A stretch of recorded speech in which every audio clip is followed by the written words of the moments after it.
Assalamualaikum warahmatullahi wabarakatuh. Apa kabar teman-teman at live semuanya? Gimana kabar teman-teman akhir-akhir ini? Semoga semuanya membaik dan semakin lebih baik lagi. Setiap ada komentar masuk di channel at live, aku pasti baca semuanya.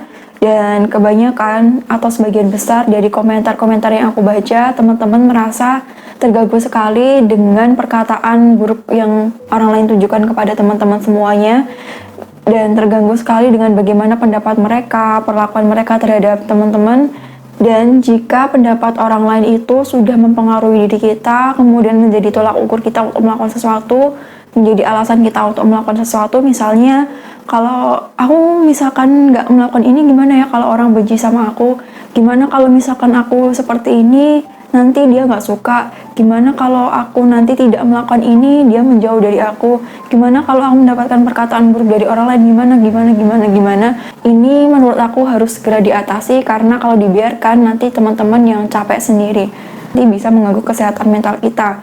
Padahal ya, kalau misalkan kita terlalu memperdulikan semuanya, especially omongan orang lain, itu pasti akan selalu ada setiap harinya. Kita hidup berdampingan dengan banyak orang, dan hidup berdampingan dengan banyak orang itu pasti akan selalu ada yang peduli, dalam arti bukan peduli sih, tapi lebih ke nyinyir terhadap kehidupan kita, dan ada juga yang nggak peduli sama sekali sama kehidupan kita atau alias bodoh amat sama hidup kita. Nah, di sini aku ingin berbagi solusi gimana sih caranya biar kita nggak terus-terusan jadi orang yang nggak enakan sama orang, kemudian orang yang terlalu sensitif, overthinking, terlalu peduli terhadap semua hal sehingga capek sendiri. Gimana caranya? Salah satunya adalah dengan cara baca buku. Baca buku yang sesuai dengan kebutuhan kamu pada saat itu misalnya. Dan dalam hal ini, salah satu caranya adalah aku merekomendasikan kepada teman-teman buat baca buku Sebuah Seni Bersikap Bodo Amat dari Mark Manson. Bodo amat dalam hal ini tuh bukan berarti kita diminta untuk acuh tak acuh terhadap semua hal, kita nggak peduli terhadap semua hal, bebas mau ngapain terserah kamu, sakarapmu dewe, bukan seperti itu.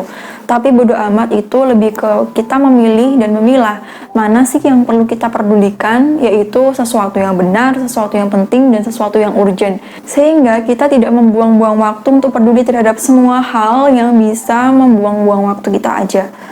Dan membuang tenaga kita untuk peduli terhadap semua hal, misalnya contoh omongan orang, karena omongan orang itu berada di luar kendali kita. Apapun yang kita lakukan pasti akan selalu ada omongan.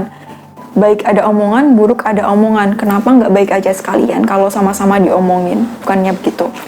Dan untuk kita yang pengen hidupnya bahagia-bahagia aja, nggak ada masalah, nggak ada yang namanya ujian dan sebagainya, buku ini hadir dan siap untuk menampar kita secara langsung ketika kamu membaca salah satu chapter yang mengandung itu.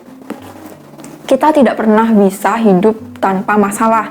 Selama kita hidup, kita akan selalu ada masalah. Dan yang utama adalah kita memilih masalah-masalah apa yang berkualitas untuk membuat kita menjadi pribadi yang berkualitas. Karena ya hidup itu memang seperti itu. Kalau misalkan nggak ada masalah, itu perlu dipertanyakan apakah itu masih hidup atau enggak. Jadi seperti itu teman-teman, silakan baca sendiri buku ini. Dan tulis ya di kolom komentar apa yang kamu dapatkan setelah membaca buku ini. Semoga video ini bermanfaat dan kita menjadi pribadi yang lebih baik lagi setelahnya, lagi, dan lagi. Dimulai dari apa? Dimulai dari menerima dan juga mencintai diri sendiri. Respect yourself first and love yourself first. Sampai jumpa di video selanjutnya bersama aku Devi Puspita. Wassalamualaikum warahmatullahi wabarakatuh.